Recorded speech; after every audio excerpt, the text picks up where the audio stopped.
welcome to the breakdown where we break down all the messed up shit. Now today we are diving back into the sea that is called Michael Haneke, who also directed the fucked up film Funny Games. Now this stars the same guy who played Paul in that movie, and he is playing a young 13-year-old kid named Benny, who loves to watch movies in his dark bedroom, but also behind the scenes, he is a true psychopath, and the best definition of the word. Now before we start, come on guys, click on the bell, be a part of the notification gang. If you want to see what happens, including all the messed up parts, stay tuned for the breakdown.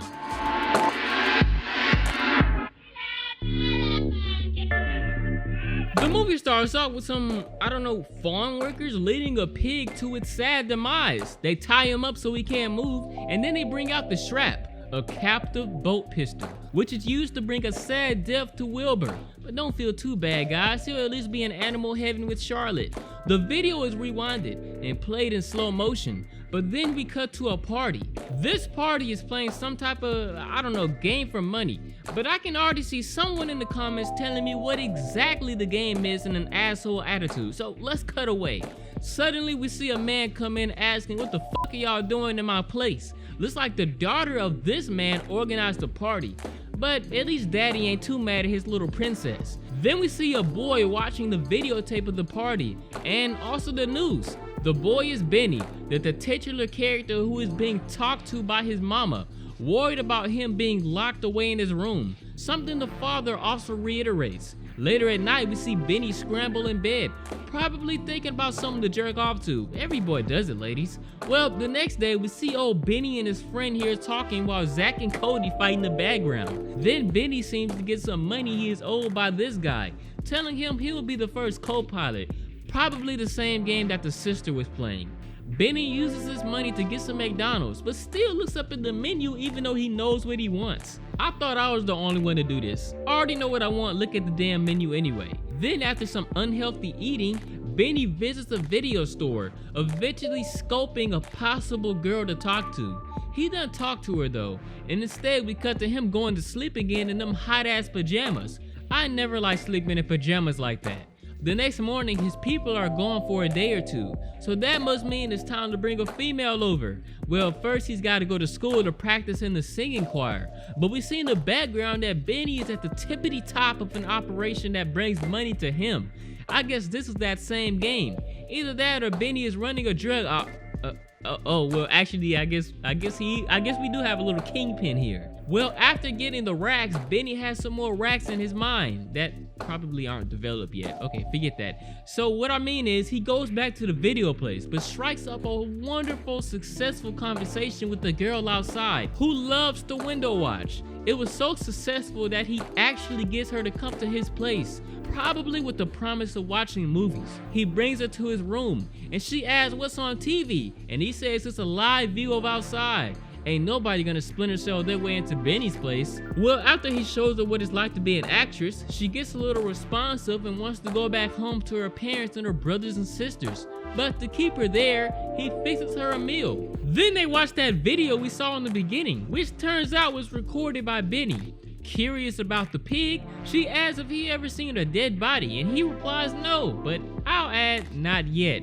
He then shows the stolen captive bolt pistol that killed the pig. He gives it to her, telling her to pull the trigger, but she was too scared. He then picks it up, pointing it towards her. She thinks he is a coward, but rather he is careless and psychopathic because he does pull the trigger, causing her to drop down to the floor crying. She tries to get away, which is pretty sad to hear, but we see on the TV that Benny is struggling with her. He grabs the bolt pistol again, shooting her a second time. It just prolongs and increases her agony, and it takes a third shot to the brain to actually kill her. And then he sits down, right after doing something that didn't need to be done. We then see him casually cover this body, searching through her stuff and cleaning blood all out of the sheets. Now it's time to clean up on the floor, which shows a sad demise of a once living girl with so much to live for. I don't want to sound disrespectful, but this is why we can't trust anybody nowadays, because everybody is a sick fuck.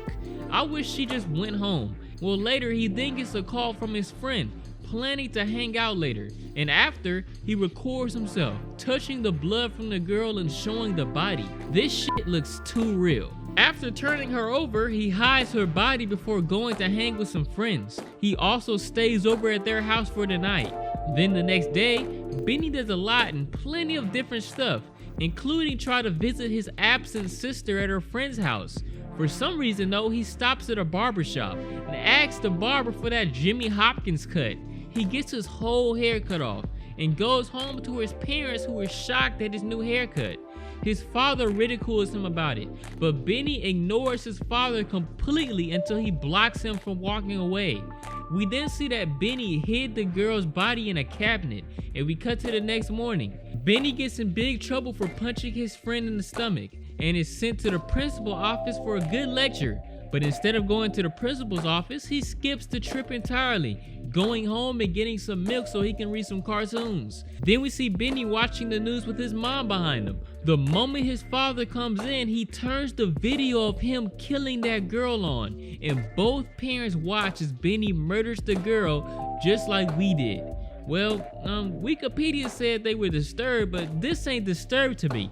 Disturbed is getting the phone and making sure your son goes to prison. The boy then shows them the body, and instead of a heartbreak and sadness, they asked if there were any witnesses. Well, the dad is asking because the mom don't know how to act. Seems the parents want to keep this under wraps and send their little less than empathetic killer to bed. Dad is struggling to figure out what to do, but prison or detention isn't on the list because it will ruin Benny's life.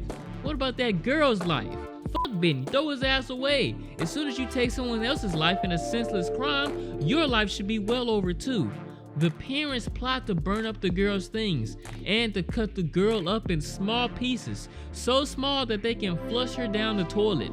To do that, they want Benny out of the house, so the father is given the grim task and the mother and Benny are told to take a trip to Egypt. Okay, I ain't gonna lie, this whole part was boring as hell, but Benny and mommy go to Egypt, landing, and already they go to examine some sites. Later that night, we see the two sleeping in bed, and honestly the only reason I'm talking about this scene is because I can't possibly fathom why people sleep on one pillow. Trust me guys, roommate snores a lot, so I know how many pillows you need.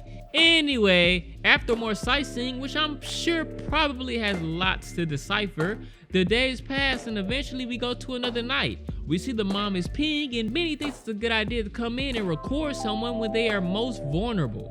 Then the next day we see Benny takes a hand at vlogging, but I don't think no sub count is gonna go up from this weird ass video. Later that night while the two watch TV, the mom starts getting sick and sad, breaking down over the side of the bed and convulsing. See guys, this is why you don't, just don't kill, because it affects everybody. Well, that was the last day, so Benny and mom are now back from Egypt. Benny enters his room, seeing a room that looks a lot cleaner and better than before. Looks like the father succeeded in cutting up the body. He then talks to his son about it, asking why he did it. Benny replies just to see what it was like to kill someone.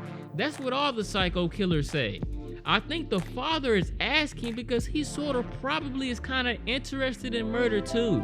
Don't quote me on that though. Benny sees for himself that the body is gone, and the next morning we see Benny dressed and ready to record a party for his sister again. Next, the parents and Benny watch the video of the party, and then we cut to Benny singing in the choir observed by his parents.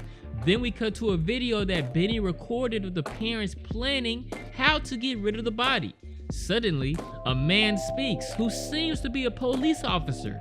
It looks like Benny is in trouble, but rather, Benny seems to be telling the truth of what happened, but just a little different. Benny is telling the story of what happened as if he didn't kill her, but rather the parents did. The wording implicates the parents as the murderers, and this is supported because they don't place him under arrest. The movie ends as we see they let Benny go, and as he walks into his parents outside who don't know how much trouble they are in, he says sorry, as he didn't care at all that he just blamed his parents for murder. We last see camera footage of the parents, and the two get called in for questioning as the credits roll. Wow, what an evil bastard. But at the same time, if they just put their little devil in prison instead of trying to protect him, then he would have got what he deserved and they would have been good parents. Parents are supposed to be role models, are supposed to do right by you. Role models don't hide your crimes and they definitely don't keep your murdering ass out into society. Okay, we aren't done yet. Let's talk about the most disturbed moment and most enjoyed moment in that spooky stuff.